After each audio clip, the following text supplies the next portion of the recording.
Joe. I'm Kathie Glass, and I want to be your next governor of the state of Texas. We're in a battle for America, and Texas is the battleground. But we're not battle ready because we have no leaders. I'm running for governor because I want to be a leader in the battle for America. Washington is broken, and it will inevitably collapse, and that's probably very soon. We have to have a plan for Texas independence. I know I'm not talking secession, but a plan to return to constitutional government, reclaim our 10th Amendment sovereignty. Most of the critical issues that we face are caused by an overreaching federal government which has exceeded its constitutional boundaries. But whose fault is that? Not the federal government. Our founders said that was going to happen.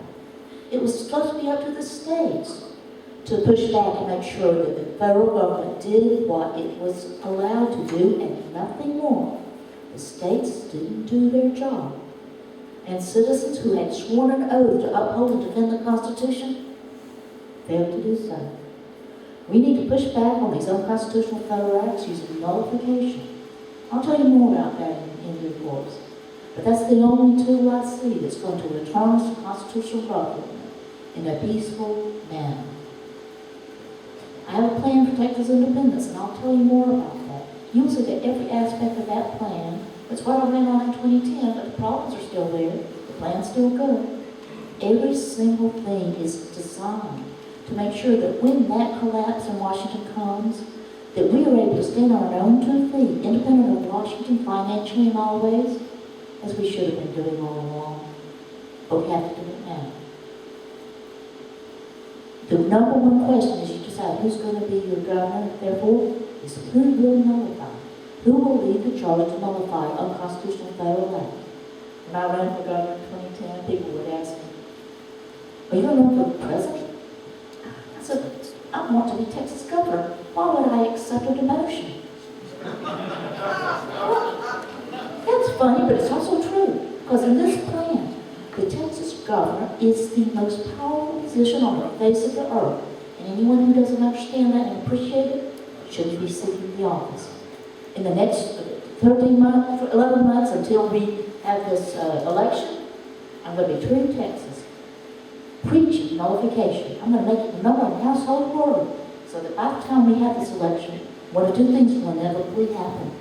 First, one of the leaders in this race may say he's found a conversion and he's going to be a nullifying governor. But if that doesn't happen, then I'll be governor. And I'm okay with either one of them, because in that way, I will have succeeded. I will have been the leader Texas needs, and I will have done my duty.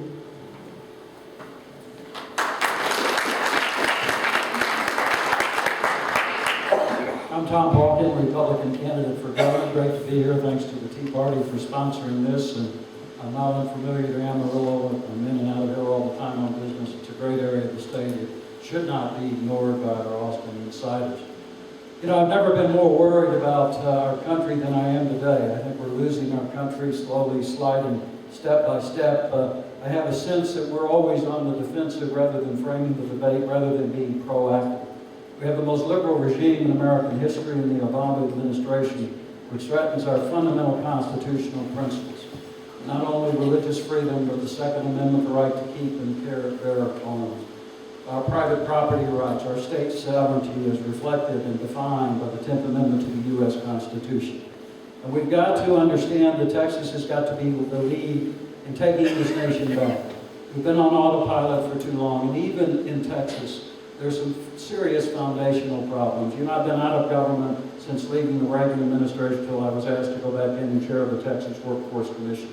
And I looked at education. I thought we as conservatives believed in local control of education. And yet in Texas, we have the architect of No Child Left Behind, which has been taken even further with the Common Core liberal Democrat Sandy Crest setting our education policy top-down, one-size-fits-all. We've got to get rid of it. And we began with returning to local control of education with HB 5 and the opportunity for more opportunities for vocational education, which have been neglected, almost denigrated by the elites. We've got more to do on that front.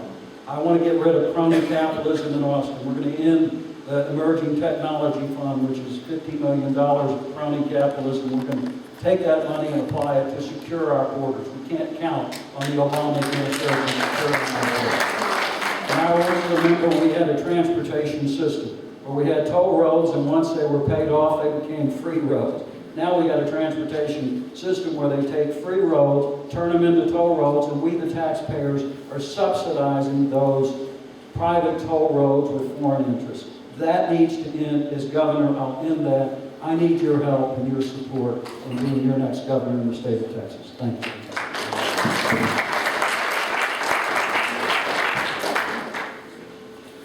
Okay, now we'll have our first question for Tom. The legislature passed a spending bill increase of 23%. Governor Perry proposed a spending growth limit for Texas government of inflation plus population growth. Do you support his, and how would you implement this limitation to balance the budget? I support limitation of spending to not greater than population plus inflation growth. What I would do is bring in on a transition team, similar to what we did in the Reagan administration, the Grace Commission. We brought a group of outside civic and business leaders we need to bring into Washington. In this case, we need to bring them into Austin. Look at essential versus non-essential services, identify where savings and efficiencies can be found, and make those decisions administratively where they can be made, and if not, have a legislative package. Unfortunately, I served as chairman of the Texas Workforce Commission from 2008 to 2012. There really is not serious attention paid out of the governor's office in being proactive in laying out a budget which identifies where we can control spending. So all too often, it's one thing to say something rhetorically, and then another thing to see things unfold because there's no leadership from the governor's office. I would provide that kind of leadership as I did on the education front, but we've got to do it across the board. I believe sound conservative policies are what we need in this state, and we need to begin to reduce the influence and control of the Austin bureaucracy and the insiders, which have too much influence over our state government today. So the problem is not just in Washington, but it's in Austin as well.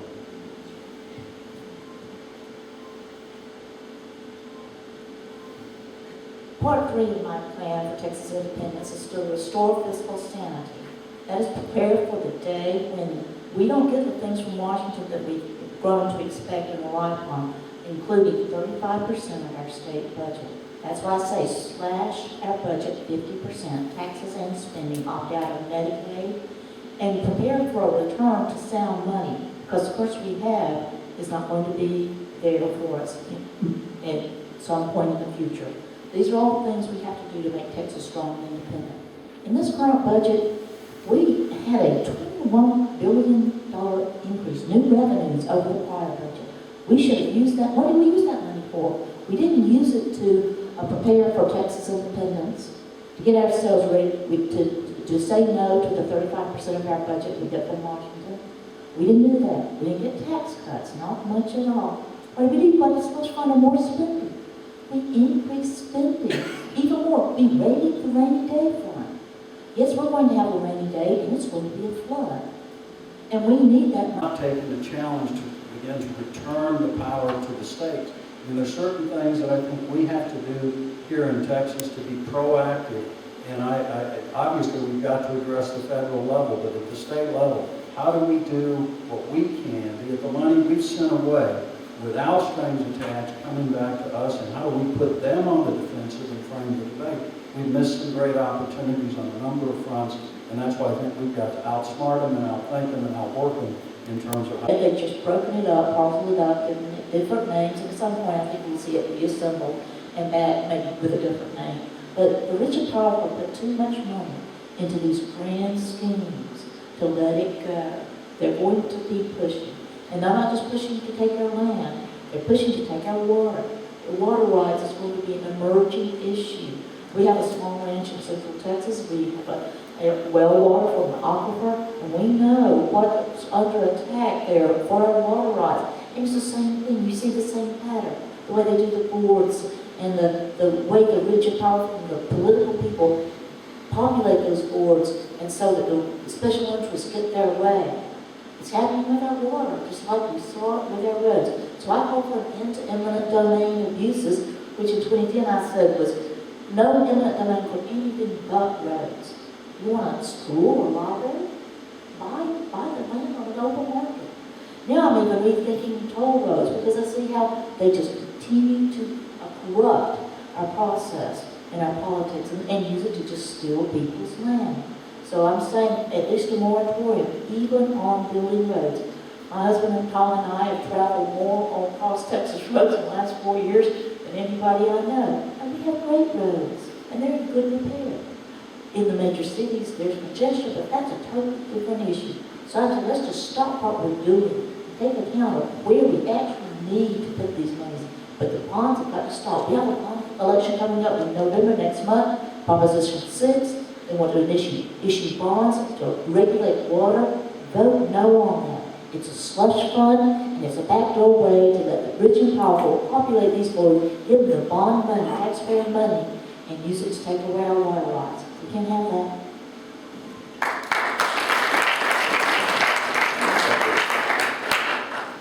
Kathie, taxing entities in Texas spend millions of dollars on hired lobbyists, often working to oppose taxpayer-led efforts at reform.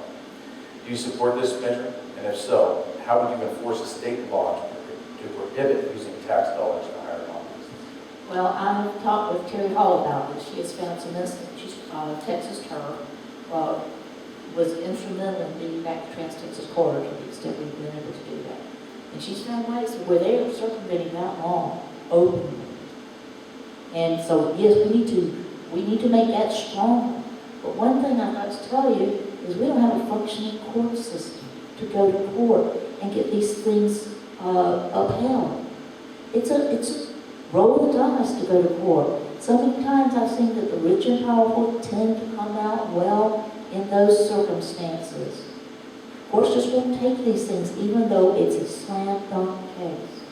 So that's a problem, a different problem we have. How do we enforce it if we don't have a strong court system that's open for everybody and gives equal access and equal justice to the small, independent, powerless, as well as the rich and powerful? So, yes, lobbyists is a problem. And I don't know, it's like they're taking our money, our taxpayer money, to work against us in a very obvious way. And it's got to stop. I will vow that I will not listen to any paid lobbyist. I won't let them in my office. Any individual citizen can come and petition their governor.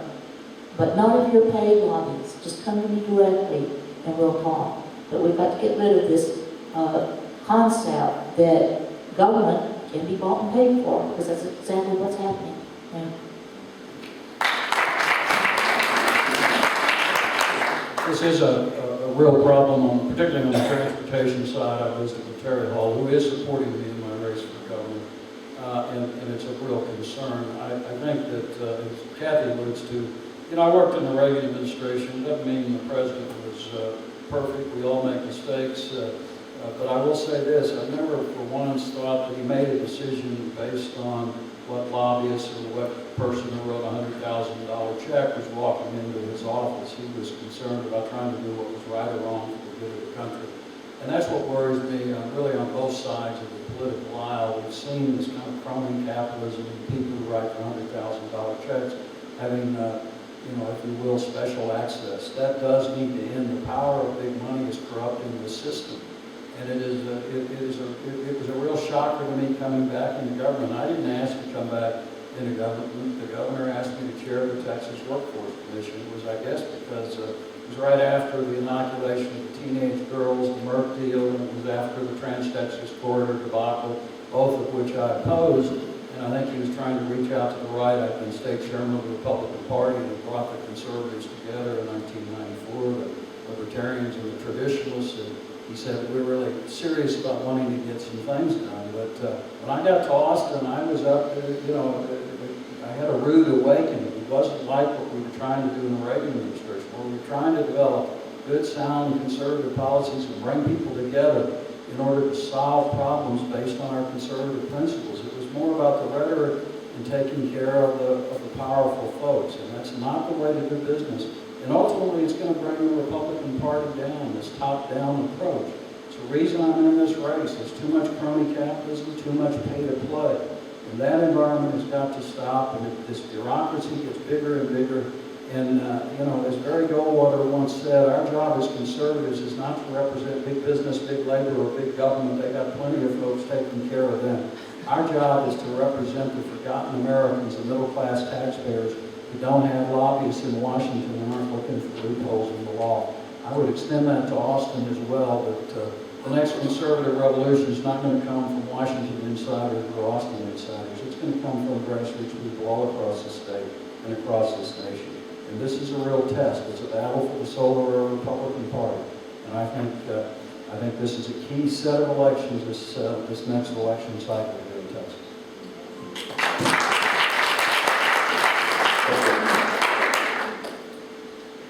Tom, state agencies should be required to begin their budgets each biennium with a zero base. How do you propose to ensure this happens? You just do it. You begin, you bring a group of people in. And I think you got to, when I was in the Reagan administration, we were a group of outsiders, to borrow a phrase from the president. We're going to Washington to drain the swamps. And unfortunately, swamps are much worse than Washington these days. We did a pretty doggone good job of it. But there's some serious problems in Austin as well. And you need to look, there are people in this room, there are people around the state who are incredibly knowledgeable, have distinguished careers, who understand finances, understand budgeting. All this sunset legislation, it's all a charade down there. No, nothing ever gets shut down. That's why you got to bring a group of outsiders. You've got this sort of cronyism taking place in Austin and a bunch of Austin insiders. So I would say you begin with zero. You look at what are essential services and fund those. What are the non-essential services? Get rid of them and look for savings and efficiencies. And but you've got to bring. You don't have a strong policy office and you don't have a strong budget office out of the governor's office. And you've got to bring in people who are philosophical conservatives, who are knowledgeable people, and who understand that government should be the servant of the people, not the master, and don't have ties and are not locked into that Austin bureaucracy. I mean, they just raised the top, they snuck it in a recent passage of legislation to raise the salaries of the top executives down there at a bunch of state agencies. That should never have happened. It should have been vetoed by the governor. If I were governor, I would have vetoed it. And that's the kind of stuff that's going on behind closed doors. Not just in Washington, but in Austin too, and it's got to stop.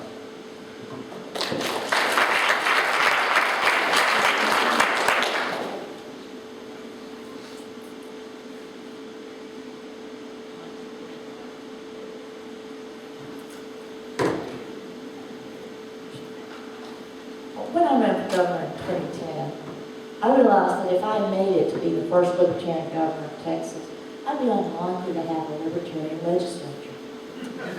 So I had to devise a plan where I could go it alone, and the Texas governor can, because there are four very important, powerful tools the governor has. It's power of nullification. Now, I'm going to talk about that later, as soon as I can get into it. And that's the bully pulpit, where we see that being used, but not effectively. But it can be used better. Another special session, called special session, again and again. Set your priorities, so you will get this done, legislature. Or this is your homework. If you don't do it during school hours, we'll be in detention hall. Again and again. But the last one is line item veto, which is something the president doesn't even have. So if we set these zero-based budgeting things and it comes in over that, you just line it out. You can use it. That's why I said I think we can have a budget that we slash 50% using the line item veto and making statements about why we can't afford this or why we have to take these steps. So there are things that a governor can do. You have to do it. That's the only thing we can lack, I think. The missing ingredient in all of this. We have tools. We have things we can do. But there is lacks the willpower, the iron will to take that stand and not back down no matter what. I don't know about anybody else in this race, but I know that I have that will. And that's what it's going to take to get this thing turned around. Thank you. Kathie, what is your stand on basic property rights? basic property rights, but that's point 4, defend property rights. And I say we should end property taxes and not replace them with anything, because it's not that we tax ourselves too good, it's that we spend too much. In school property taxes, that's part and parcel of the basic overhaul of education that we have to do. But we can do this because we overspend on education. We've got to rethink this. C-Scope has taught me the way that the federal government has intruded itself in the local level, where even parents didn't know, teachers didn't know what was going on. We see that. We thought if we didn't take the money, we wouldn't have the strings. Well, we didn't take the money, but we got the federal strings anyway. And we have to stop that. And we can. I'm not sure how we do it, but I know we've got to, because education is too important. Educated, that's what our Texas Constitution says, the mandate for free and efficient schools, that we're not going to be efficient, whatever. But it was the purpose was because of free people have to be educated to understand and appreciate their liberty, how they got it, and how they can keep it. We're not doing that. We're doing the opposite. We're not just, we're violating our Texas Constitution with the way we go about education. So that's why I say we have got to defend private property rights, because property is the #1 thing that keeps a free people free. And property rights not just in your land, but in your water and in your gun rights. Because if we don't maintain our gun rights, that's our line in the sand. We can't keep any of our other rights. So these are things that we have to draw a strict line on. We have to be secure in our property. That's one thing of this Trans-Texas Corridor, the Keystone Pipeline, differentiates libertarians from Republicans and Democrats. The Democrats say don't do it. It's environmentally unsound. The Republicans say do it. It means jobs. Libertarians say no. Stealing someone's land, no amount of jobs could justify that. We can get jobs, we can have jobs, and not engage in theft of property. We can. And I was out here when I chaired the Governor's Task Force on Appraisal Reform, and we had, I think, an excellent set of recommendations on property tax reform. There are really 2 aspects to this. One is the Robin Hood school finance scheme, which I led the fight against when Ann Richards tried to put it in as a constitutional amendment. What it does is take property taxes from so-called property-rich districts, redistributes them to so-called property-poor districts. It currently amounts to $1.1 billion taken from 374 districts. And what happened is that she tried to put it in constitutional provision. I led the effort to defeat it. We defeated it. 2 Republican governors since. It's still there.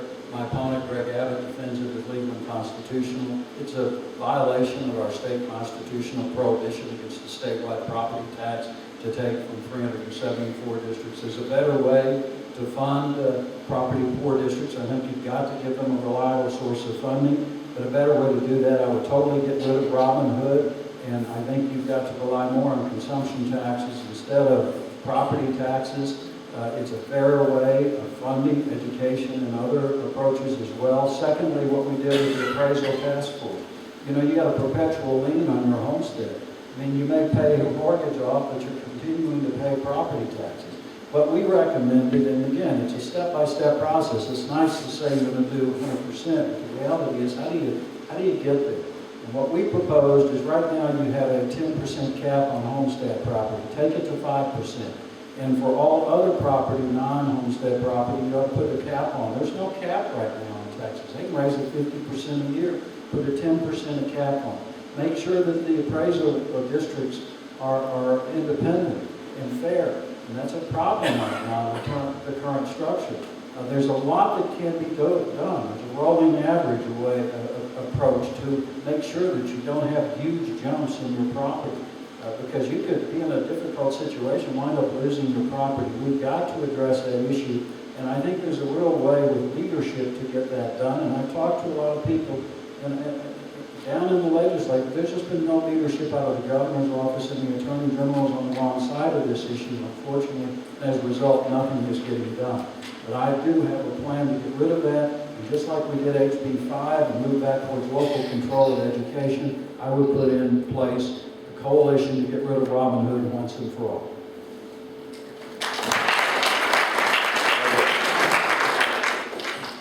Tom, many toll roads built in the past 5 to 7 years are not toll viable and require public subsidies to get them built.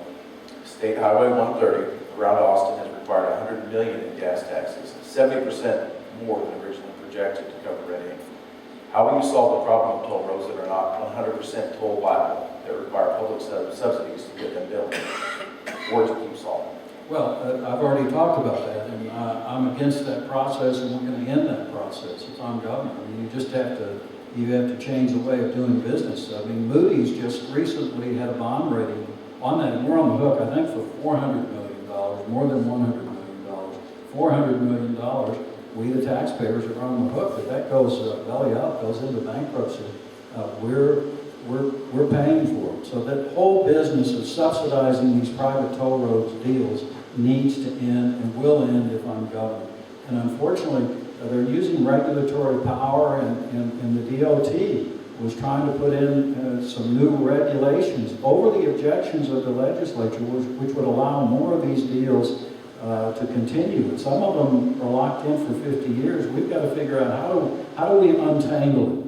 And I will begin from day one to begin to untangle it and put people in who believe in the free market system, believe in property rights, and also are not for the socialization of the risk privatization of the game philosophy, which is going on. And unfortunately, some of those big interests are supporting my opponent, Greg Abbott, in this race. And that's the business. It's a pay-to-play mentality, and Greg has rubber-stamped all these deals while he's been Attorney General of the state of Texas. And it's great to talk about Sue Obama, but what are you doing here in Texas when you face tough decisions and you've got powerful lobbyists walking into your office? Who are you responding to? Are you responding to the people out there who are against Trans-Texas Corridor, against all of this funny business, or are you responding to the people who write the big checks? That's my concern. It's a major reason why I'm in this race for the Republican nomination to be the next governor of Texas.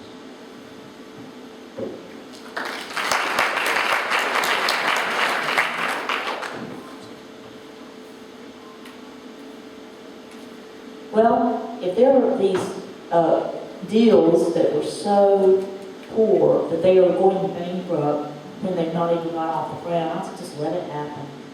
I won't put another dime into it.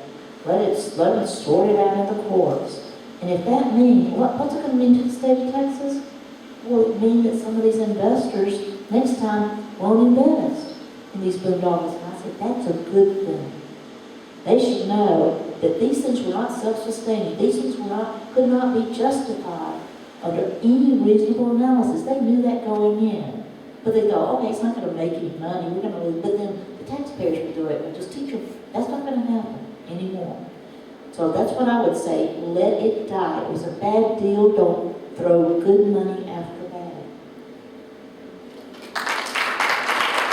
Thank you. Kathie, what is your position on abortion?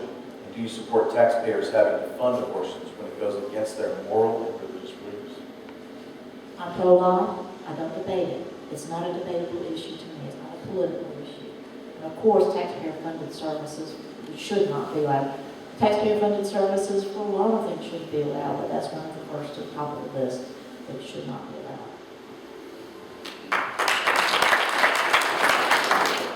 I've been pro-life before it was in fashion, even in the Republican Party. In fact, debated Sarah Weddington back when I was in law school, and after that infamous Roe v. Wade case was decided. We were taking the lives of 1.5 million unborn children. We've got to have respect for life, respect for the unborn, and I will do whatever I can to advance the cause of life as governor. I'm proud to say that when I was elected state Republican chairman in 1994, there was still a debate as to whether the Republican Party was a pro-life, pro-abortion party. And I think that was the final straw. We finally prevailed. I was elected with the support of the pro-life leaders, and in 1996, when the Republicans nationally, even some of the so-called pro-lifers were trying to water down the pro-life plan, I led the effort. I chaired the Texas delegation at the National Convention. I led the effort to keep our plank strong. Look, if we can't respect innocent human life, how do we define ourselves as a Christian culture? These are innocent unborn, and I will defend life, and we truly have a stark contrast in this race. And I'm a little concerned that my opponent, Greg Abbott, is already making sounds as though he's going to move to the middle on the abortion issue, and a little wink and a nod in 2 recent interviews that he gave. I'm going to be steadfast in my position on this issue and not hesitant to debate her on this, Wendy Davis. I wish she were here today. She's a bright lady, but she's dead wrong on this issue. And I think we've got to stand up for that.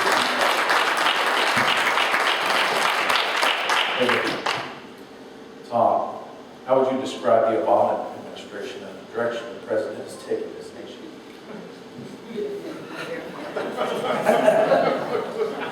Well, as I said, government big enough to give you anything you want is powerful enough to take away everything you have. And they're trying to be so big they can take away everything we have. Obamacare truly is a train wreck. I can only say, and I have the experience having worked in the Reagan administration, I took over the most left-wing agency in the federal government. It used to be called OEO. It's called Action when I headed it. And my predecessor was a guy named Sam Brown. He was a new leftist in the 60s, and he morphed into an Alinskyite in the 70s. In 1981, I eliminated the funding, $20 billion of Alinsky funding going to Saul Alinsky-related groups all over the country. And guess what? The center of their operations was in Chicago, an organization called Midwest Academy. And guess who they were training? Barack Obama as a community organizer.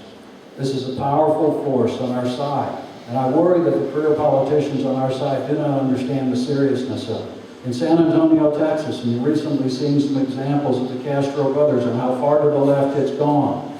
They were getting a lot of money from my predecessor at the Action Agency, a guy named Ernesto Cortez, and he's heavily involved in leading the effort to take this state for the left. He's the head of an organization called COPS.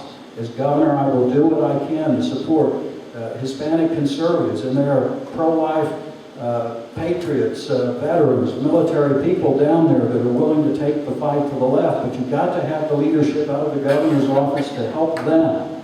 And let's take San Antonio back. They're trying to take Texas. I want to take San Antonio back from them, take Dallas County back from them, and begin to show that we can put the left on the defensive once and for all.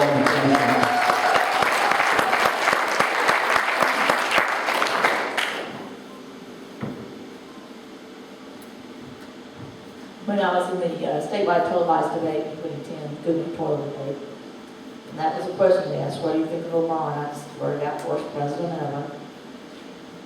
First thing that came to my mind, and I still think that. But I'm telling you, I'm not focusing on President Obama anymore. I really wasn't then. Because he's just a symptom of something really, really gone wrong. And that's Washington is broken. If it wasn't for him, it'd probably be somebody else. So it's not the person so much as it is the underlying philosophy that has taken root in our country. Now let's talk about nullification, if I can, because I don't know how many chances I'm going to have to get this in. That's why when Washington's broken, we have to have a vigorous plan to nullify. What is nullification? Well, in a word, it's just say no. You don't need to overcomplicate this. It's if someone commits a crime in front of you in your jurisdiction, violates the Constitution, what happens to them? With the crime in Texas, they get arrested and they probably go to jail. Change the equation. They're an agent of the federal government. Different answer? No. If they're performing an unconstitutional act and it violates Texas state law, it should be prosecuted. And you stick to it. Let me tell you two things that nullification is not. It's not secession.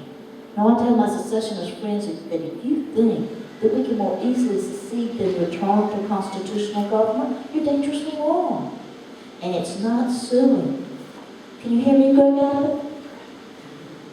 It's not going into court, a federal court, and getting permission from the federal government to be a sovereign. As the 10th Amendment told you could. You can't litigate your way back to liberty. You can't sue for sovereignty.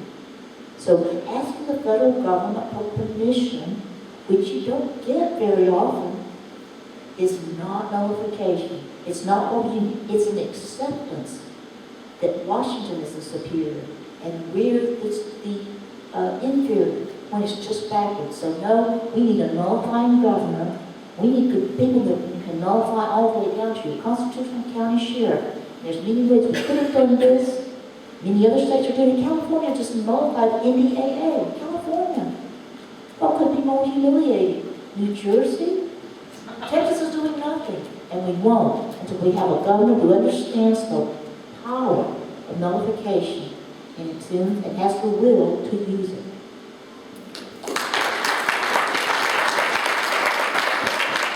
Thank you, Kathy.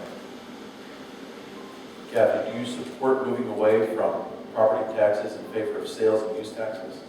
If so, how would you implement it? Yes and no. I support moving away from property taxes, but I don't want to replace it with sales taxes. Because it's not that we tax ourselves too little, it's that we spend too much. I'm not trying to replace the income. I'm trying to slash it. I'm trying to slash government drastically and give more money back to the taxpayers so that they can get prepared for the hard times that are coming and so that they can continue to make our economy thrive. So no, I could see a little bit of tinkering with sales tax to get rid of property tax altogether. And if you can just one for the other, sales tax is less onerous than property tax, because as we all know, the property tax, you never really own the property, you're just renting it from the government, and under increasingly arbitrary and terms that are very, very hideous. So I would get away from property taxes any way I could, but I'm not going to trade it for a greater tax structure somewhere. It's a markedly greater tax structure, because it's not that we have too little taxes. That's not our problem. We need to get away, and if we follow this plan, slash our budget 50%, which in 2010 would have just put us back to where we were when Rick Perry first took office. We have to appreciate how our Texas budget has exploded in the last decade or 12 years.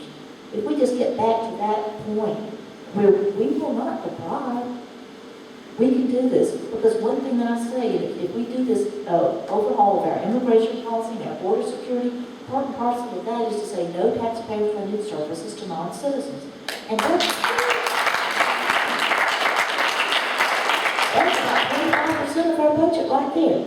Out there to Medicaid, that's another 25%. So just two things right there, that's close to 50% of our budget without even working on the sweat. Well, I've discussed it previously. I do think we need less reliance on property taxes. We get rid of Robin Hood. We limit the amount that can be raised on property taxes. I think that sales tax is a fair approach. I do believe that if we get, number one, get spending under control. Number two, you've got to have an appropriate revenue source, and I would prefer sales taxes as opposed to property taxes, and no state income tax. That needs to continue in Texas with one of the few states. It's a very positive advantage for us in terms of job creation and attracting people and industry to our state. Thank you. What is your position on gambling in Texas and its possible expansion? I'm not in favor of extending gambling. I think I just see too many examples of, and I know, quote, it's additional revenue, but I've just seen too many examples of what it's done to people, and I just don't think more gambling is good for our state.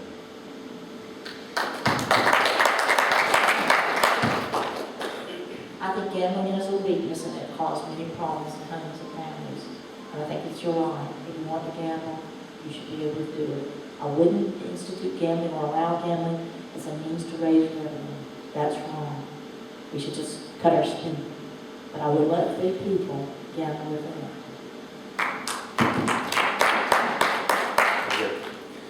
Kathy, some specific taxes and fees are diverted from their intended use and diverted to other areas. How would you correct this practice? Well, we just let the monies go where they were collected and intended to go. Gas taxes should go to roads. We have a permanent school fund, it should go to education, and so on and so forth. And that way we can know when we are where the revenue is coming from and where it's going. So that has to be monitored, and that there should be severe penalties for diverting it. Things shouldn't just go into a slush fund where it could be used for arbitrary purposes and maintenance of this way and that. So there are things that we don't really know where the problems are, as long as the money is just being shunted from this place to that place.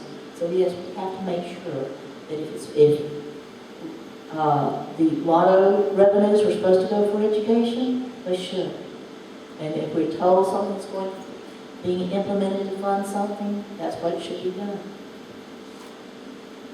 The biggest example, of course, is transportation, where a tremendous amount of money is diverted. I support what Senator Nichols and Senator Paxton tried to do this last legislative session, which is essentially say all money that should go to be dedicated to transportation infrastructure, make sure it is, and I would support that effort. And there are a number of other examples as well that need to be addressed. And one of the big problems, as a conservative legislator told me this last session, the problem is, Tom, we have a revenue-driven approach in terms of budgets down in Austin. You know, we get all this revenue in, we happen to be in good economic times. Over 40% of the wells drilled in Texas, or drilled in the U.S. last year, were drilled in Texas. A great economic boom taking place. So they've got additional revenues. The problem is they don't begin with a controlling spending, but it's a revenue-driven approach.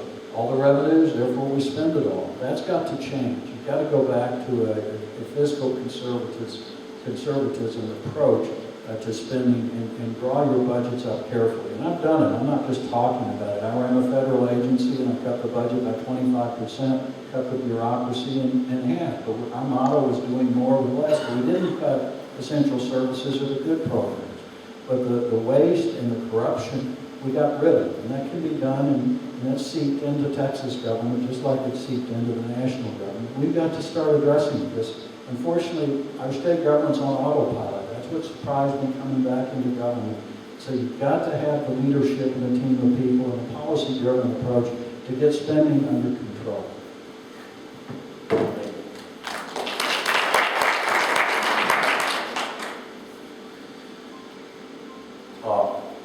Other than throwing more money at the problems identified at all levels of Texas schools, what solutions do you propose that would improve accountability of students and teachers and ensure more success in our competitive marketplace? Okay, great question. Number one, I guess I was shocked coming back into government. We have a top-down education system, as I talked about in my opening remarks. In fact, the architect of our current education policy was a guy named Sandy Kress, a liberal Democrat, who gave us also No Child Left Behind, which has morphed into the Common Core, a bloody disaster for education. I believe in local control, and what has happened is not only is Sandy Kress the architect of the system that we began to undo, it's kind of an elitist teaching to the test, the STAR test, before that the TOS test, the TOX test, all of this sort of state control on these multiple choice questions. And it was also a one-size-fits-all, everybody's going to go to a university, which is silly. It's not common sense. I mean, kids have different talents, different interests. So I began to move back towards local control of education. By the way, Sandy is also the lobbyist for Pearson and Company, which has the $450 million plus teaching to the test contract in the state. And I'm for getting rid of it. What I would do at the grade school level is go back to the Iowa or Stanford standardized test, where you see where kids are at the beginning of the year, where they're strong or weak in terms of reading and writing, and then follow them through the year and see how progress is being made. And you get rid of the Pearson test and you go back to that test, and it's a much better way. It's like using testing for diagnostic purposes. At the high school level, you use ACT or SAT. They don't use the STAR test. Go to that, get rid of this Pearson business, get back to local control, have transparency at the local level. Let the local people determine, because they have the best idea what the needs are, and you've got to expand the opportunities for vocational education. We've got a shortage of skilled workers, a graying workforce, and a lot of young people who aren't given the opportunity for a coherent sequence of vocational education courses. We began to undo that with House Bill 5. I will continue that effort towards more local control, multiple pathway to a high school degree, and more opportunities for vocational education as governor of Texas.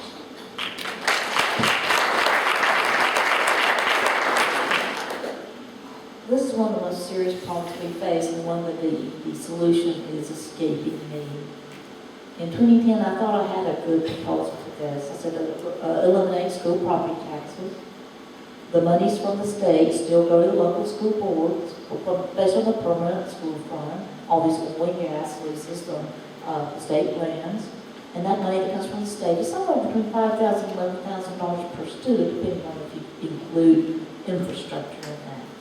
Even if it's $5,000, lots of private schools provide a fine education for that amount.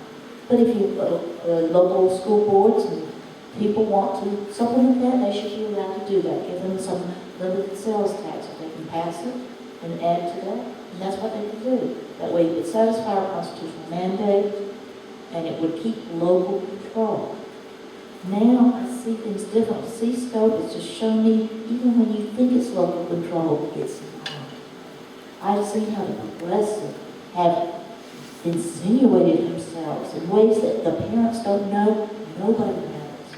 And I don't know how to eradicate that from our government school system. I don't know how to do it. But I know it's got to be done. Because it is not producing what we want. It's not educating them. They are not getting a good education. And they are not learning to love our country and our liberty and our Constitution. They're learning to despise it. So that's a very difficult situation. So I said, we've got to do one or two things. And I'm working on this. I'm still trying to get my brain wrapped around it. Just throw everything out, start from the ground up. How can we maintain control and make sure that the federal government and those progressives stay out, who know they're out? We have to do that.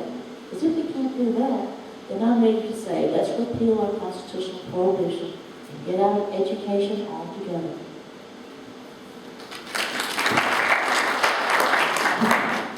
We have now finished with the questions that were pre-organized. We now have some questions that were asked by the audience. Todd has those, and we'll do that, and then we will ask the candidates to give a summation.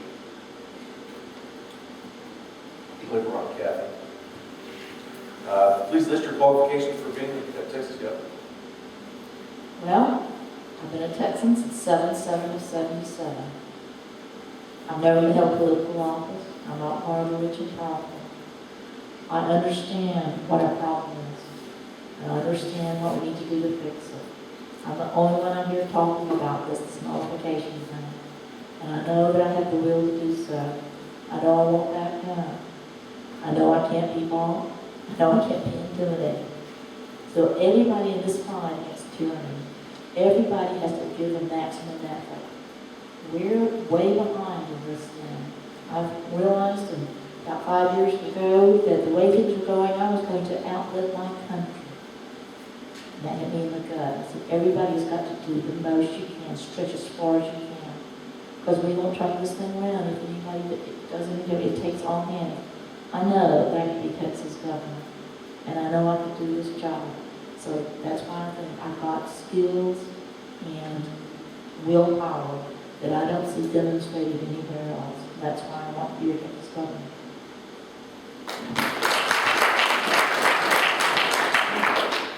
Well, I've been in this fight for our constitutional principles from the beginning. I was part of the Goldwater movement as a young Texan in the Goldwater for President campaign. Served as national chairman of the College Republicans, took on the New Left, and that was a rising movement.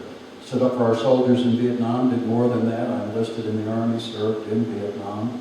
1969, came home, generally unwelcome audience, but I think that experience of seeing at the end of the line the result of Washington policymakers' decisions, in that case the McNamara, really civilian whiz kids, sure educated me about the elites and their decision-making process. I was in the Nixon administration, the White House staff, and with the White House Fellowship Program for a year, learned at the bottom level kind of what needs to be done, got disenchanted, and left when I didn't believe in administration anymore. Came back to Texas, married my wife.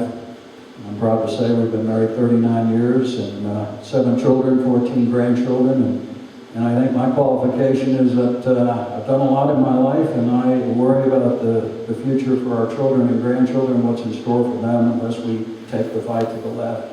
And I've done that. I did it in the Reagan administration. It wasn't very fashionable to have liberal reporters come in and attacking you week after week as you defunded the left, but I did it. And we were successful. I'm proud to say I brought a young man by the name of Mark Levin with me, who helped us do that. Mark just endorsed me. He's a lot more famous than Tom Pauken these days. Mark just endorsed me the other day, but we defunded the left. Everywhere I've been, I've done what I've said I would do. I was state chairman of the Texas Republican Party. I was elected over the powers to be, the Karl Roves and the big money folks in 1994. And I put together the social and economic conservatives again. Took the Republican Party from minority to majority status, and I stayed with the grassroots. I came back into government. I didn't ask to do so. I've been in the private sector, have a lot of experience in that front.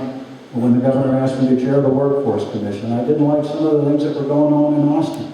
I didn't become part of the Austin insider crowd. As I said, when I left, I came as an outsider, and I left as an outsider. But I set up the Texas Veterans Leadership Program, run by returning veterans from Iraq and Afghanistan to help our fellow veterans, a sunset program that has helped a lot of our veterans, and led the effort to provide more opportunities for local control of education and for more opportunities for vocational education.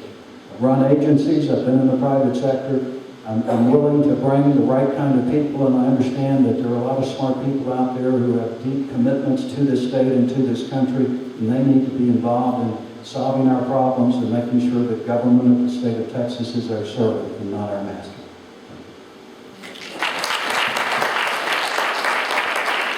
Thank you. Tom, maximum of $250,000 is set for many tort claims. What are your thoughts that $250,000 is the value of life in those torts now? You talk about the state, you talk about the state limits? I think so. Next question.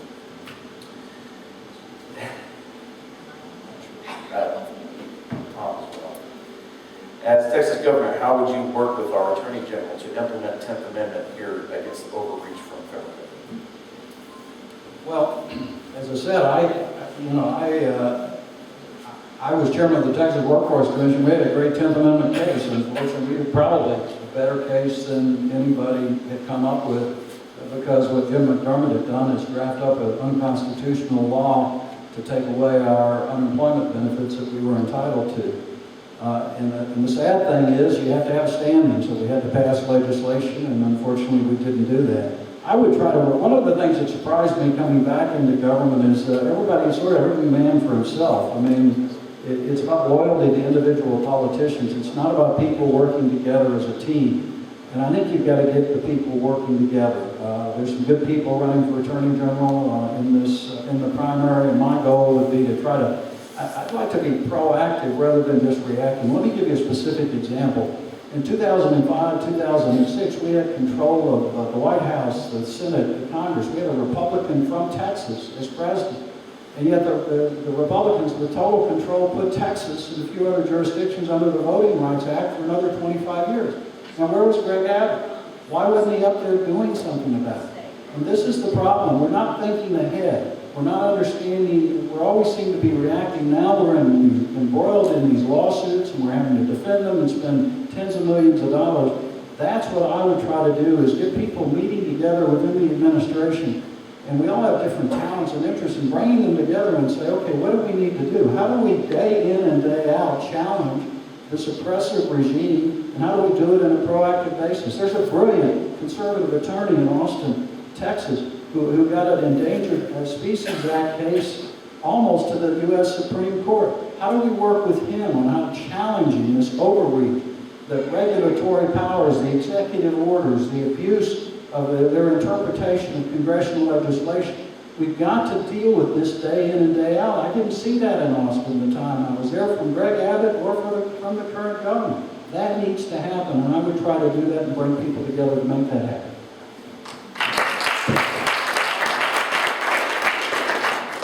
Texas needs a nullifying governor, and a nullifying governor needs a nullifying attorney general. I know I would have that. because my husband, Tom Glass, is running for Attorney General on the Libertarian Party ticket.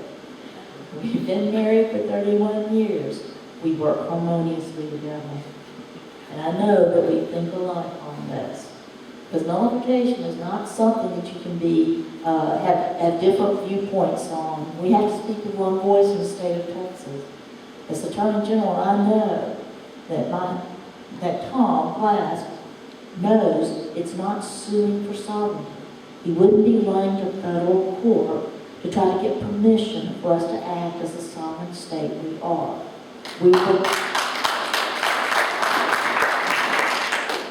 And so this is important that we have this mindset. This is what I want to achieve in my campaign. I want to make all over Texas, preaching this message of nullification.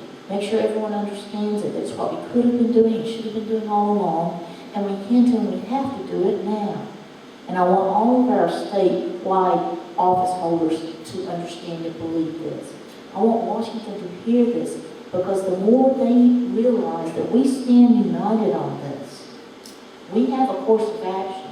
We are going to push back. We're not going to be pushovers anymore. The more they get that, the less possibility we will actually have to work on it, actually have to do it. We will have this speak softly and carry a big stick. Nullification is a huge stick that the Constitution and our founders gave us, and we need to start using it.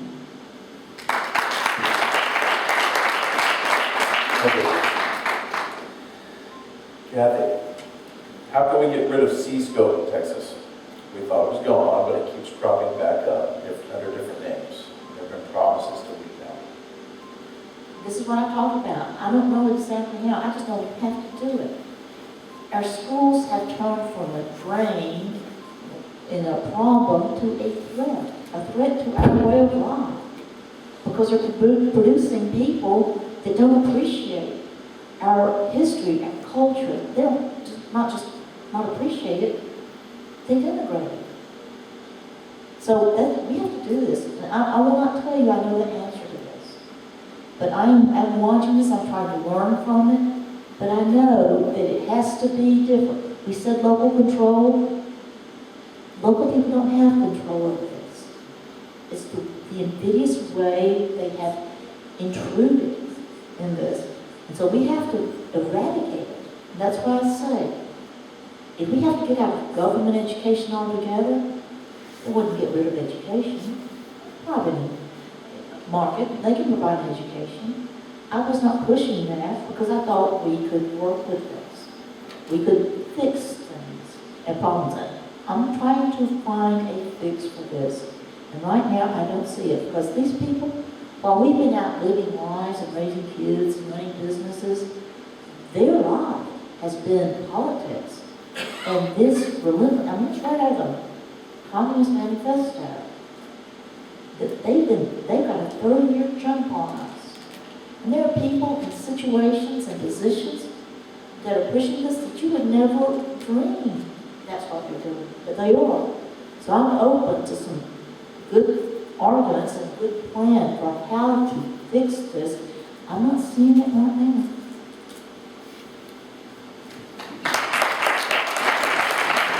The Italian communist Gramsci said, capture the culture and you capture the country. And that's what the left counterculture of the 60s is done. And we're the counterculture. We've got to understand that.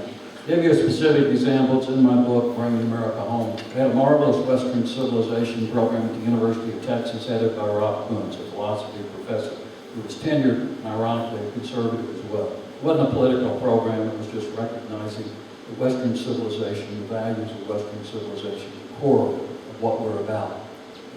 Even written favorably up by the New York Times. The leftists on the campus didn't like it. They killed it. We're not paying attention to what's going on in higher education. Lois Copeland was the only state rep who stood up to fight it. Governor didn't do anything about it. I tried to do something about it. Who cares what the chairman of the Texas Workforce Commission has to say about it? As governor, they might care a little more over there.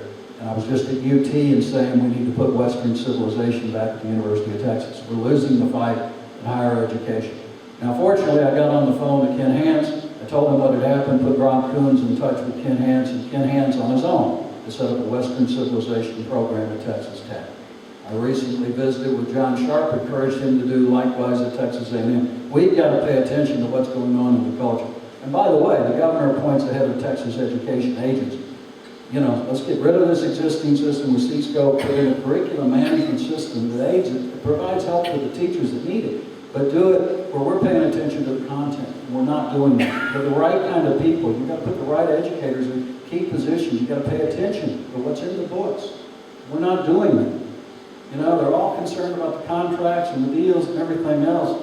In the meantime, the left has captured the culture. You'd expect Western Civilization program to be killed as Jesse Jackson did out of Stanford with his chant, hey, hey, ho, ho, a couple of decades ago, Western Civilization has to go.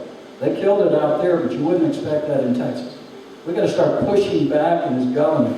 I'll do what I can to push back. We must begin with higher education, where so many of the people are being educated. We're not paying attention to what's going on in our institutions of higher learning. And as governor, I will do so.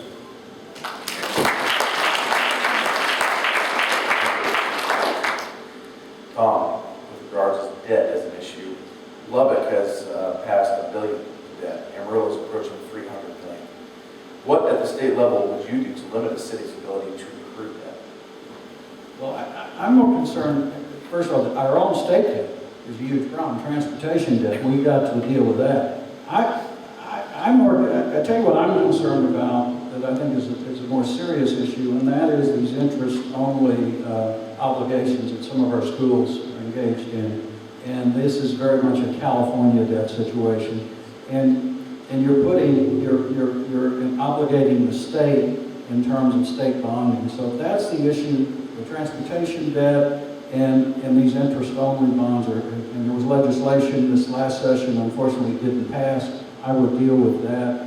I'm not, you know, obviously at the local level, they've got to make the determination what they want to do. The people can, there are options for what people can do to look at the whole debt level. I don't think we have the situation with our cities in this state.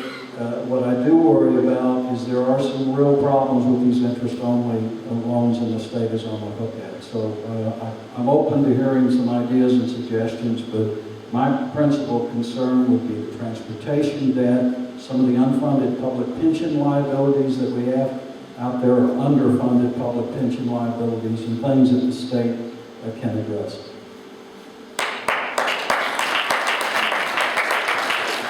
I'm hard pressed to see how the state of Texas could lecture municipalities about incurring debt. Talk about the pot calling the kettle black. Mostly, I would say, just make sure that everybody understands there's going to be no bailouts. None. Local people incur that debt, they're going to have to pay it. Also make it clear that we're not going to allow people who want to cry about the debt that's not getting paid to go to court and try to force some federal judge to increase taxes. That's not going to work. We would need the governor and the attorney general to say, no, you made that deal, you made that bed, you are in it, and we're not going to use the courts or any other part of government to get you out. And if some of those deals go sour, the sooner the better, I say. Just let it be an object lesson to say, you may have thought that was a low-risk proposition.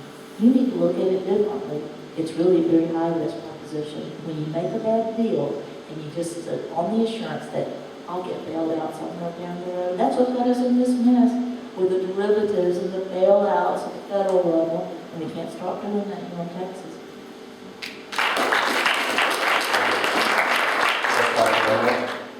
Time for one more. The rainy day fund is supported by tax revenue from oil and gas produced in Texas. Do you support it? Yes or no? Explain. I'm sorry, Kathie. I probably wouldn't have supported it in the first place. I would have said if we have too much, if we have a surplus, we need to return it to the taxpayers. But it's there now. And how do you return it to the taxpayers? It won't be the taxpayer that paid the money.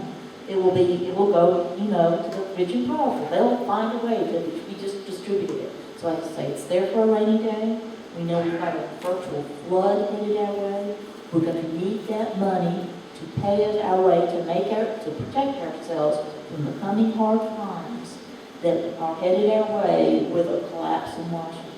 So I say, keep it, don't add to it, because if we have a surplus, then that's add to it, but don't try to add to it. And let's just keep our powder dry, because we're going to need it.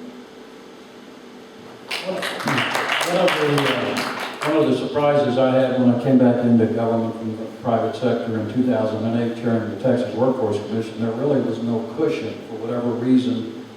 They didn't see the storms that were coming at that time. I'd written about it. You knew the bubble was going to burst, the subprime mortgage bubble. You didn't know when, but you knew it was going to burst. And unfortunately, as a result, we got in a real jam. We got out of it with a 7-year bond and got it taken care of. But there should have been a cushion. There should have been, whether you call it a rainy day fund or whatever you call it, to prepare for difficult times ahead. I worry that, we've had great times. It's sort of like easy to be governor the last few years. It's not going to be easy the next few years.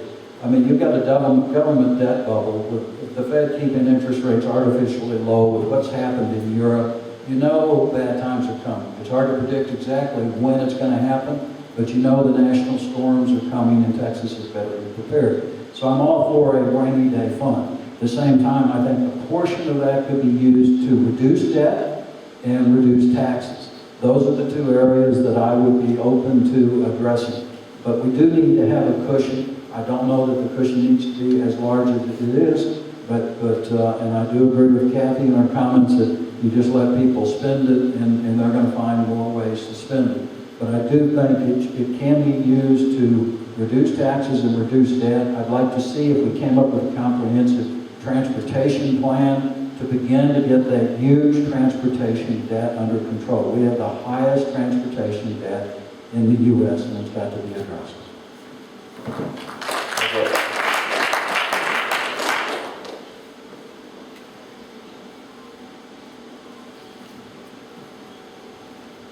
All right, now we can have a couple minutes for each candidate to do a summation.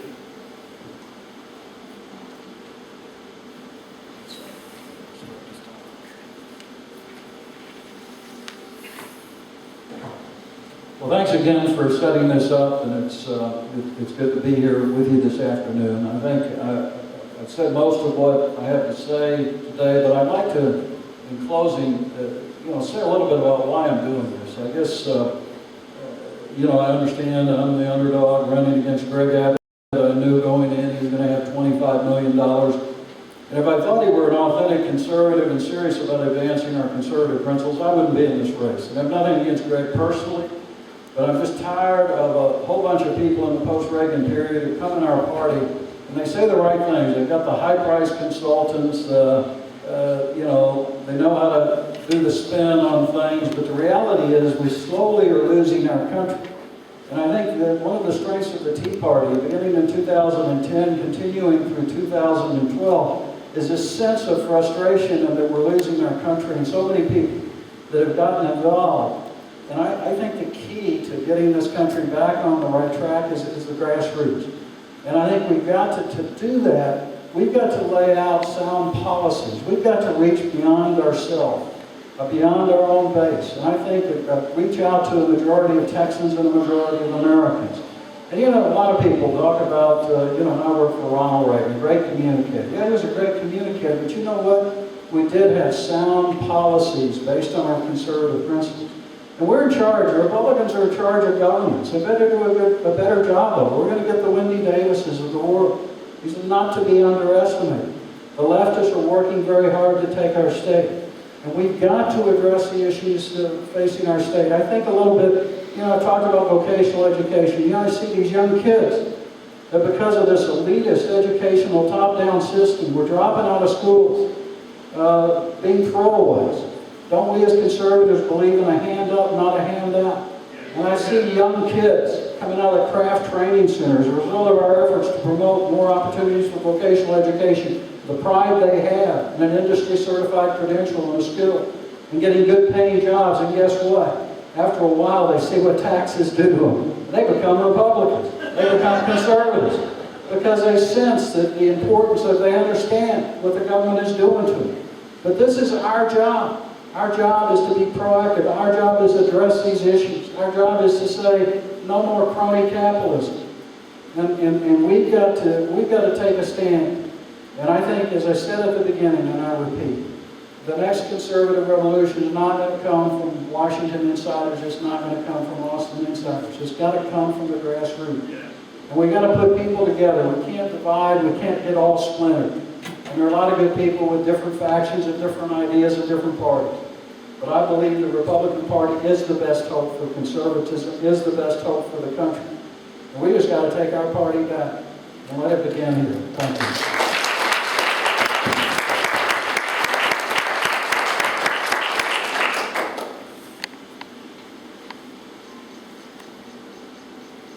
Washington is broken. The two-party system is corrupt and broken. That's why I wanted to be governor in Texas, and that's why I ran as a libertarian. There are plenty of good people working for liberty in the Republican Party, but it hasn't worked. Here in Texas, we've had statewide office holders, all Republicans, for 20 years, not a single Democrat. We've had majority, supermajorities in the legislature, both houses.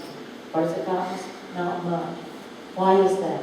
I think because anytime any political party dominates to the extent of the Republicans and the way the Democrats did in Texas in years past, it becomes corrupt.